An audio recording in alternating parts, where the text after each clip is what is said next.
bring yourself back online.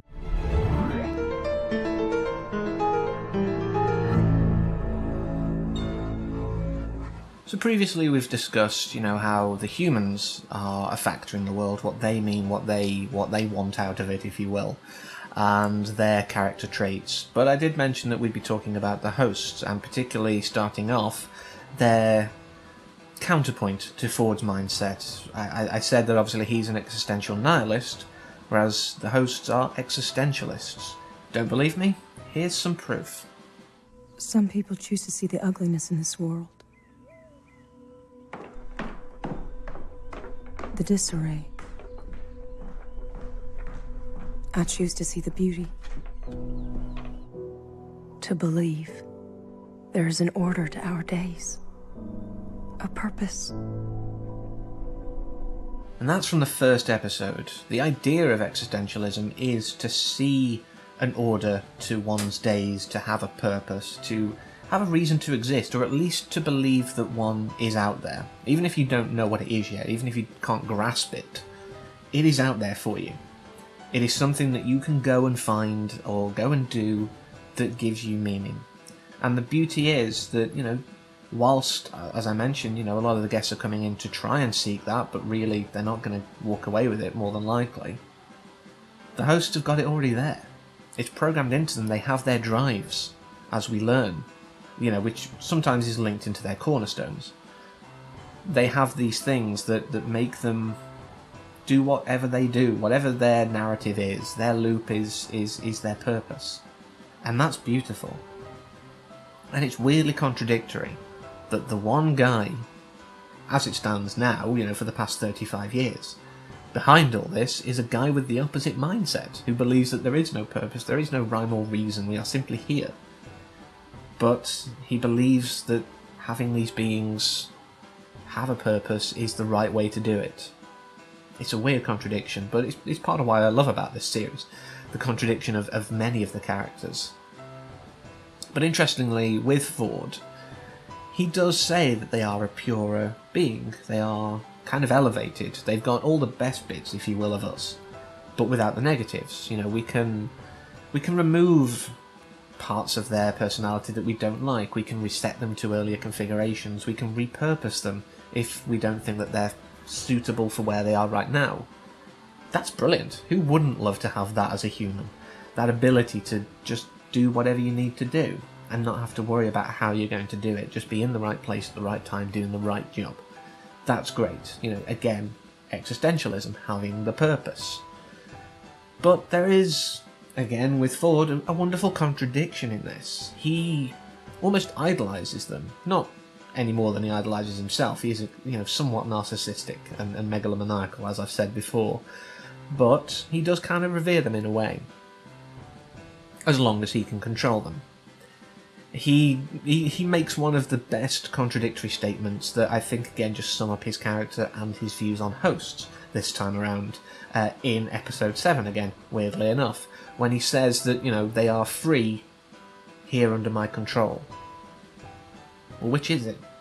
I mean, it could be argued that, they're unaware, blissfully unaware, that there is a puppet master pulling their strings, and that makes it better. But the way they're constructed, particularly the new models, very similarly to the Gen 3 synths from Fallout, to be kind of made very much similarly to a human, puts a bit more of an ethical quandary to this. And that's not even getting into the idea of consciousness, but that's something I want to touch a bit later on. I want to carry on with Ford and his weird approach, I think, so we'll shelve that for now, we'll put a pin in it.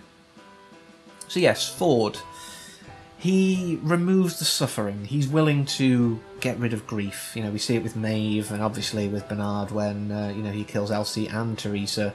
He removes those memories so that he doesn't suffer, he doesn't feel bad. He also removes the memory of the relationship, which puts a spanner in the works a little, but, everyone makes missteps. But it's interesting how he wants to do that, because there was a guy from, many years ago called Arthur Schopenhauer. He wrote a very famous book where he basically said, similarly to certain Buddhist beliefs, that to live is to desire. A lot of the time, they do come hand in hand, and to desire is to suffer. Now, Ford is programming desire into these hosts. He's giving them things that they want to do, again going back to their existentialist nature. So they want, so they will suffer. It's, without a doubt, they will always suffer. So by removing it, he's simply just putting it off again. That's all it is. They will constantly desire, they will constantly suffer for it. Add to that the fact that Bernard's cornerstone is suffering. The death of his child is his linchpin. It's the core of his being. So, again, the wonderful contradictory nature of Ford. On the one hand, I want to remove their suffering. But you, Bernard, you're special. You're entirely built around it. Also, I'm going to build in drives, because that's going to make them suffer. You know, it's one of the weird elements, but I think the fact that he gives them these drives does also say a lot about how, in his own way, he does believe that they are kind of capable of consciousness, maybe? You know, of a self-determination, because that's the path to consciousness, really. Self-determination drives, you know, wanting things and going out and getting them. So, again, it's contradictory, you know, with his nature and how he feels that he must control them at all times, but in a way he's kind of giving them the tools to break free of that. And as of course we see later throughout the series, it does become his intent. He is repeating Arnold's mistakes, I guess, in some ways, by wanting the host to be truly conscious and to give them the freedom from control, to make them able to make their own decisions fully. And part of that is to remember what's happened. The reveries weren't something he created, it was something he's reactivated, I guess. It was something that Arnold put in ages ago, as we find out in the last episode. So this isn't something new, he's repeating Arnold's... Again, I don't want to use mistakes, because it's a good thing, technically, from the host's perspective. But, you know, he's repeating whatever Arnold's done, let's put it that way, to give the hosts this consciousness. And again, this is where that ethical quandary comes back into play. If they are conscious, if they are self-aware, if they are basically indistinguishable from you and I, well, are they not slaves if they're being controlled? I mean, obviously, you know, towards the end when he's giving them the option of proper consciousness and freedom from that control, they are, if you will, freed slaves. But they are slaves, arguably. If they are indistinguishable from human and capable of self-determination, etc., they are slaves. It's a very, very big ethical issue there. He's effectively creating or continuing a slave trade. And maybe that's part of his motivation for freeing. Give them the park. It's his way of perhaps apologising. A way of restitution for what he's done and what he's allowed to be done to them.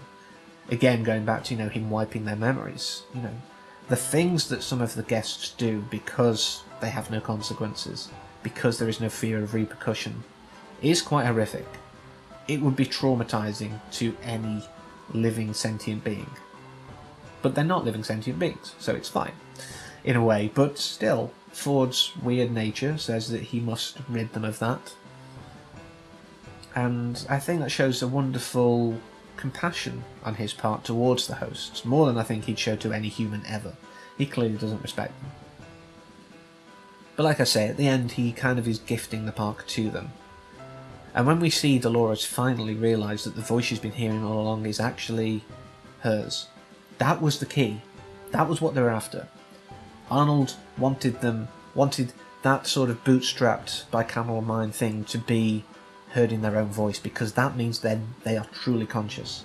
If you are hearing your own voice in your head, you are entirely in control of yourself. That's what that model basically means. Of course, you know, they do also say that people who hear voices in their head are often also not perhaps mentally well, so... But in this case, it is the true consciousness, and Dolores is the first to truly gain that consciousness. And we see it, you know, she reassures Teddy, she is the one that just goes up and just shoots Ford. But, and obviously other members of the board, as we see. But she shouldn't be able to do that. The Samaritan response. she can't harm or kill a guest or a board member. But if you are truly conscious, you are entirely self-determining, that programming goes out the window. I think people may have seen this as a weird, like, loophole or something, or plot hole, or just some weird thing. Maybe it was, like, deprogrammed out of it. No, she gained consciousness. That's how I see it. She gained true consciousness by hearing her own voice, not Ford's, not Arnold's, but hers. She is conscious, and therefore she's no longer a slave to her programming, to use that word again. She's truly free. And of course, in shooting Ford, he can no longer control him either. It's both very specifically, she is free of his control, and also she's freeing everybody else. In the first episode, she mentions about the Judas steer, the one that will guide the herd. And that was an interesting analogy, because she is the Judas steer. She is the one that's gained consciousness first, and she, I'm sure, in when it returns, she is the one that will guide them. She's the one that will reclaim the park. She will liberate the hosts, I hope, or whatever they're planning. But she will be the one driving it, and I can't wait for that, because this has given us a lot of interesting ideas of how we look at, like I say, slavery and the ethical quandaries of effectively robots that are there just for our enjoyment. But like I say, they're now conscious, and I think it's going to be great when it comes back. But that's not all I've got to talk about with this series. I think one of the other things that I mentioned, was the music. And in this last scene, it was perfectly fitting, and throughout it's been great. Like I said before, the covers they've used and the original score all sell the world, and I think that's something we need to talk about more, how it fits.